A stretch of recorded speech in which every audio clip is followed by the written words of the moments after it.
There will be a moment in your life, maybe it's already happened, when you walk into a room and realize the room has already decided against you. Your reasons won't matter. Your evidence won't matter. The people you trusted will look at you like a stranger, and the people who never liked you will finally have permission to say it out loud. And in that moment, you will have exactly two options. You can break, or you can become something the room was never prepared for. This video is about the second option. Welcome back to Wisdom of the Stoics, the place where ancient philosophy meets the battles you're actually fighting right now. Not theory, not motivational noise, the real tested psychology of men like Marcus Aurelius, Epictetus, and Seneca. Men who faced betrayal, exile, and condemnation, and came out the other side unbroken.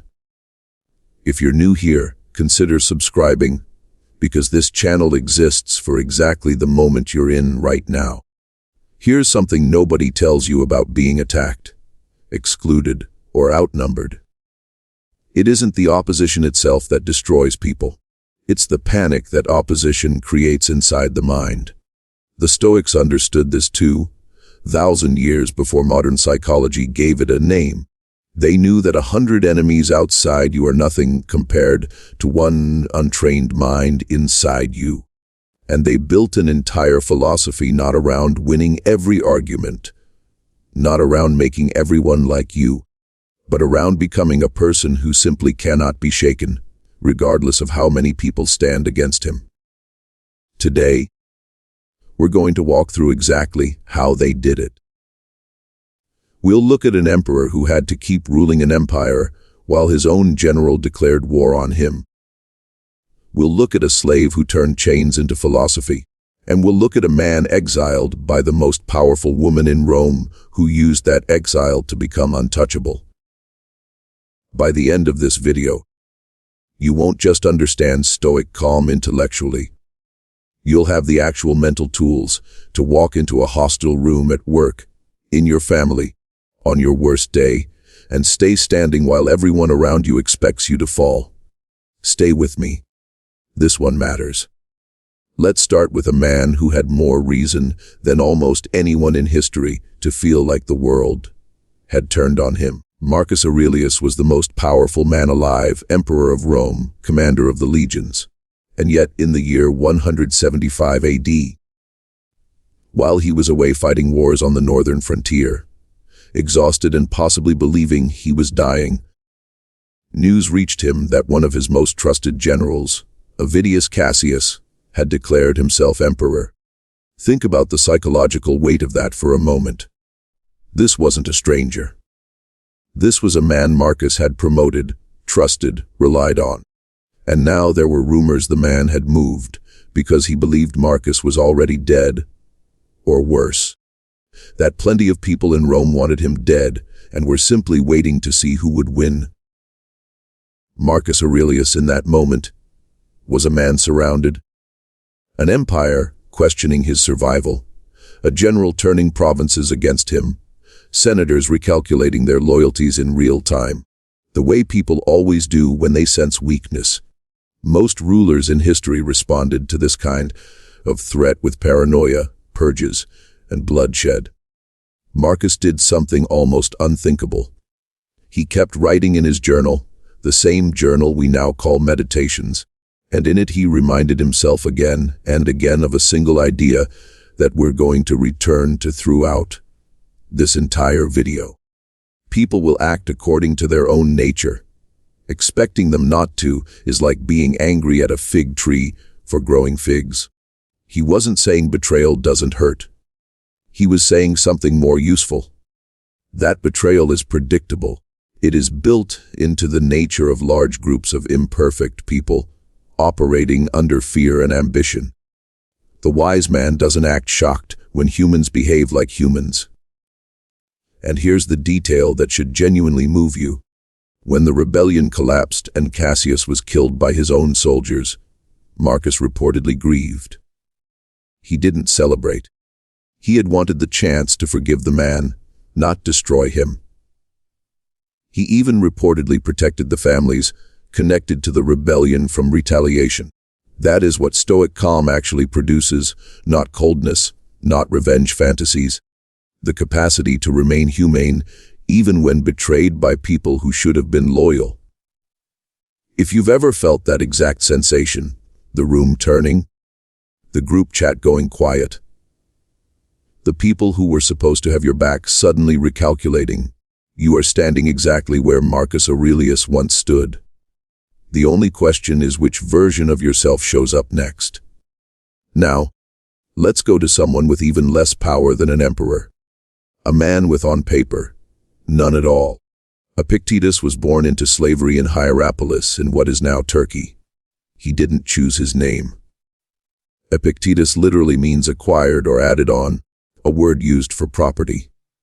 He was for a portion of his life owned by a man named Epictetus, a former slave himself, who had become a secretary to the Emperor Nero, and by most historical accounts, a man capable of real cruelty.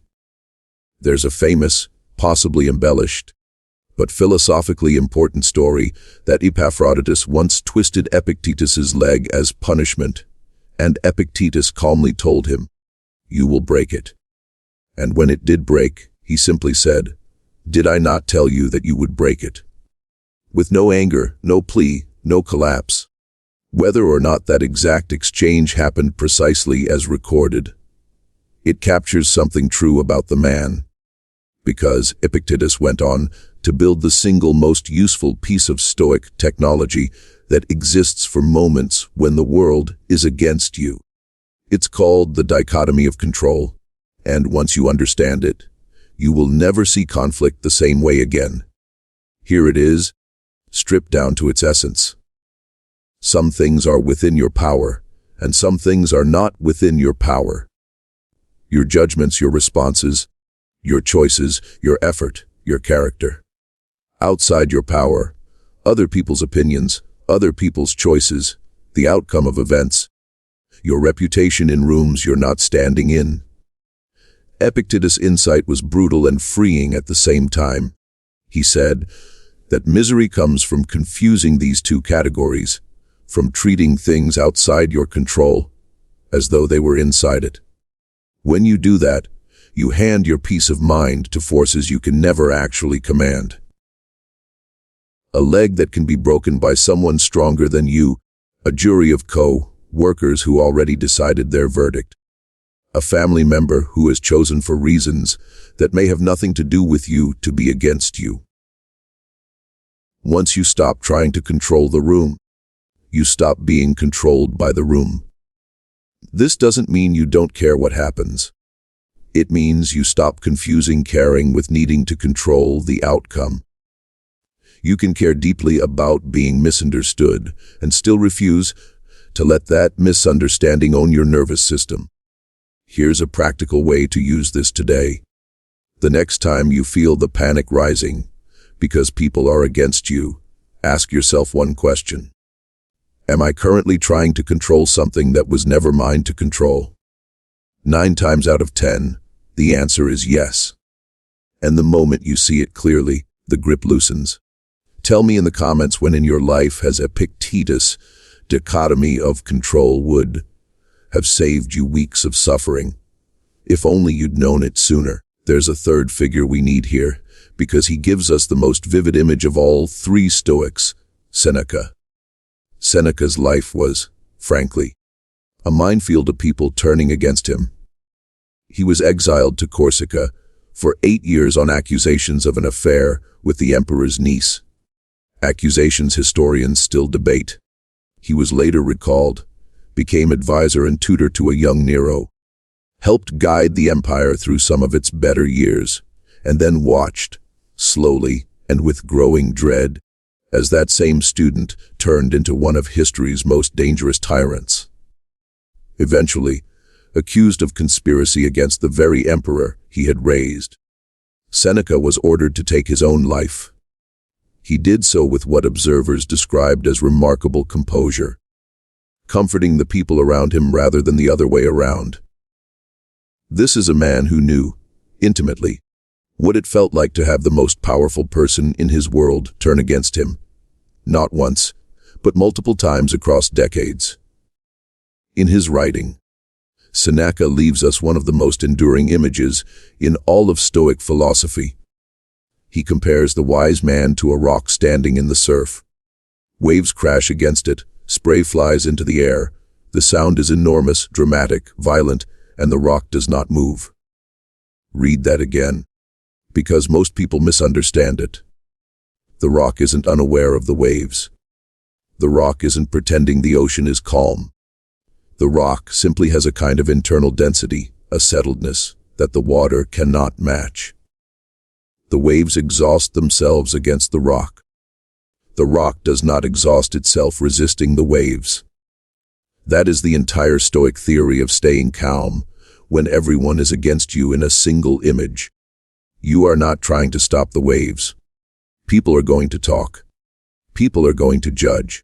People are in some seasons of your life going to organize against you. Sometimes for reasons that are fair, and sometimes for reasons that are not. Your job is not to control the ocean. Your job is to become the kind of person the ocean cannot move. Seneca wrote something else worth sitting with, that we suffer more in imagination than in reality.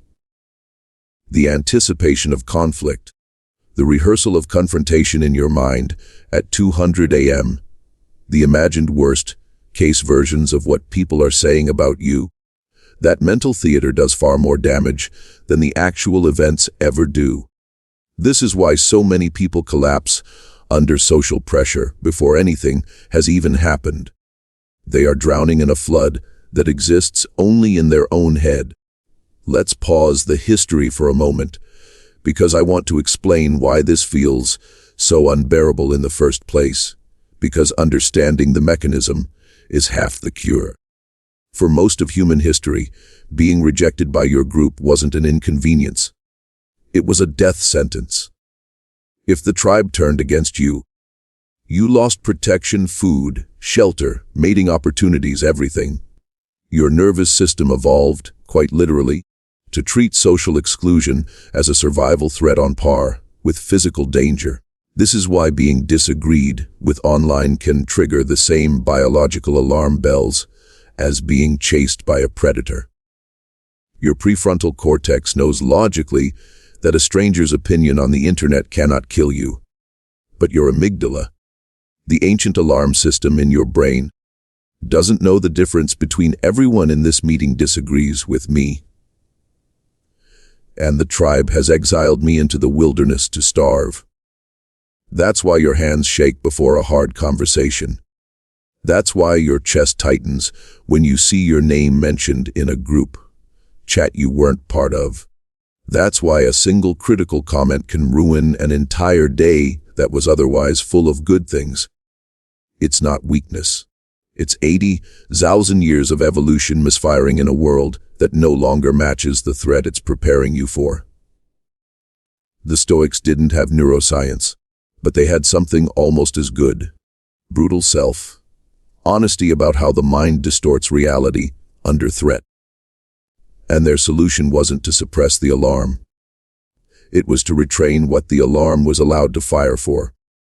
Here's a question worth sitting with for a second. How much of your suffering this year came from actual events versus your anticipation or interpretation of events? If you're honest, for most of us it's not close. The interpretation does almost all of the damage. So now, let's get practical, because understanding the theory is one thing. Using it the next time you're sitting in a hostile room is another. Here are 5 tools drawn directly from these 3 men's lives and writings that you can use starting today. Tool 1. The view from above. Marcus Aurelius used to mentally lift himself above the situation, imagining himself looking down at the argument, the betrayal, the room from a great height. Suddenly, the people who felt enormous and threatening become small. The conflict that felt like the center of the universe becomes one tiny disagreement in one tiny room on one small planet among billions of people who will never know or care that it happened. This isn't about minimizing your pain. It's about restoring proportion, because panic always exaggerates scale. Tool 2. Premeditation of evils. The Stoics regularly imagined the worst case outcome of a conflict before it happened, not to manifest doom, but to strip it of its power to shock.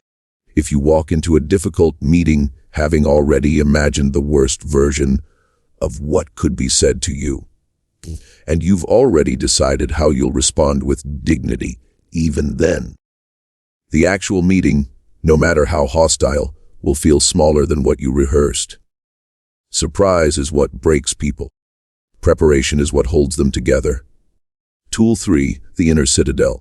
This is the term modern Stoic scholars use to describe the part of Marcus Aurelius's mind that no external force could ever occupy. His judgment, his character, his choice of how to respond. Picture it as a fortress at the center of you. Enemies can surround the walls. They can shout at the gates. They cannot get inside unless you hand them the key, and the key is your consent to be disturbed.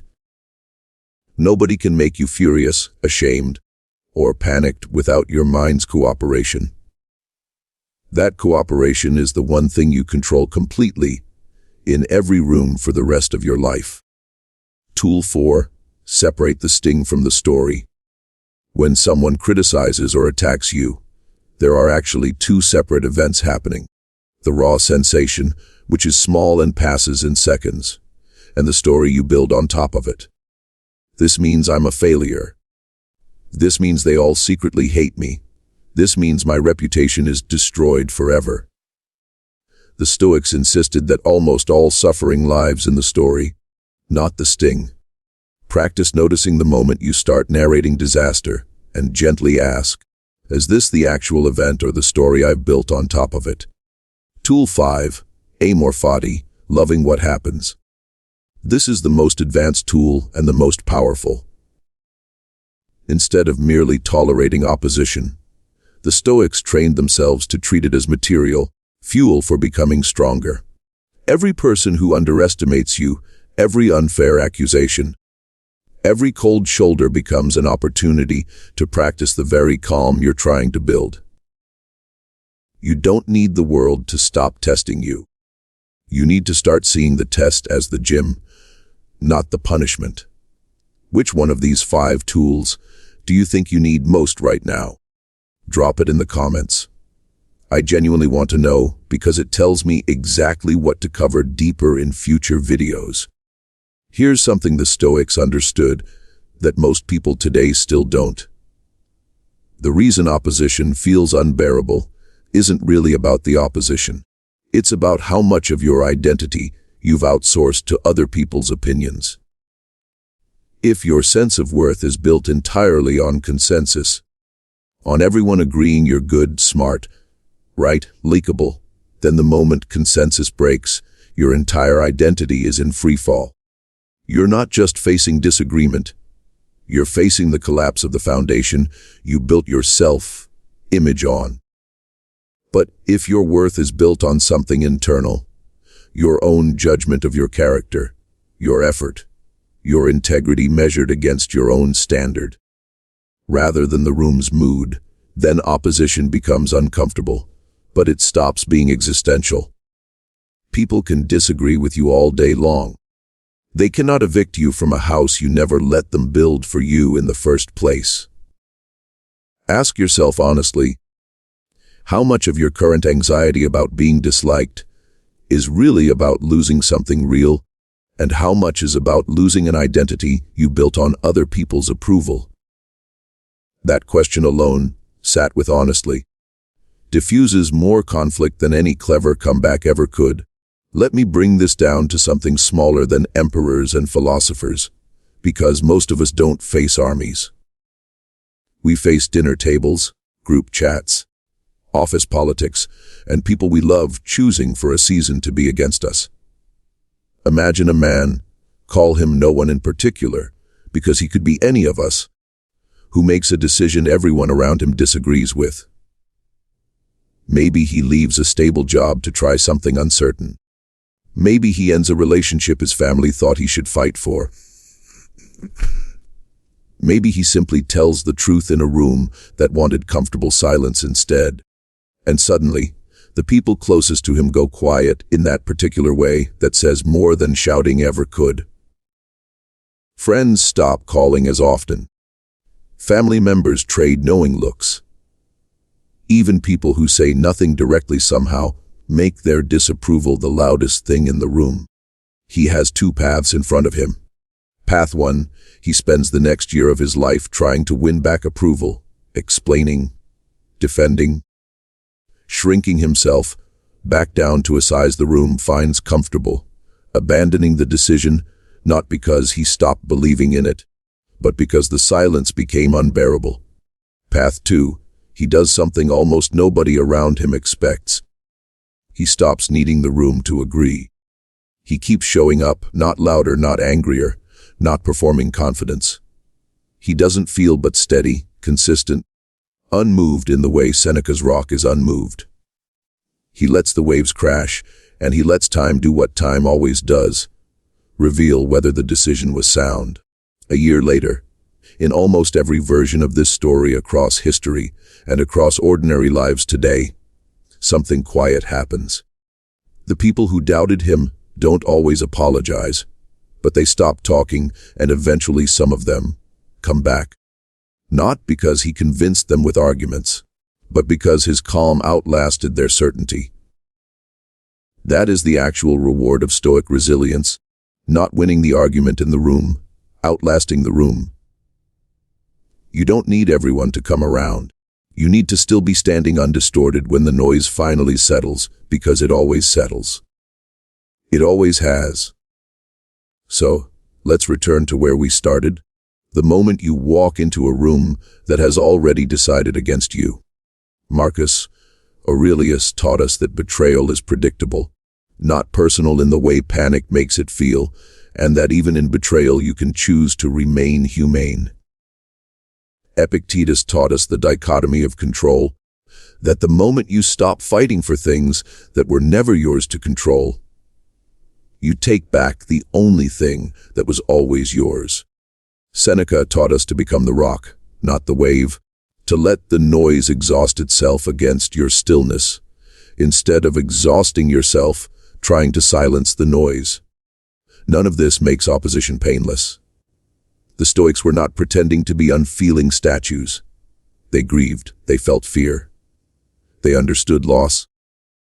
What they refused to do was let that pain make their decisions for them. The next time you feel the room turning, remember you don't need the room. You need the fortress inside you, that the room can never enter unless you open the gate yourself. If this video gave you even one tool you'll actually use the next time you feel surrounded, that's exactly why this channel exists. Hit that like button so more people who need this find it. Subscribe if you want this kind of grounded, no-nonsense Stoic guidance in your corner every week. And tell me below, what's the hardest room you've ever had to stay calm in? Until next time, stay steady even when nothing else is.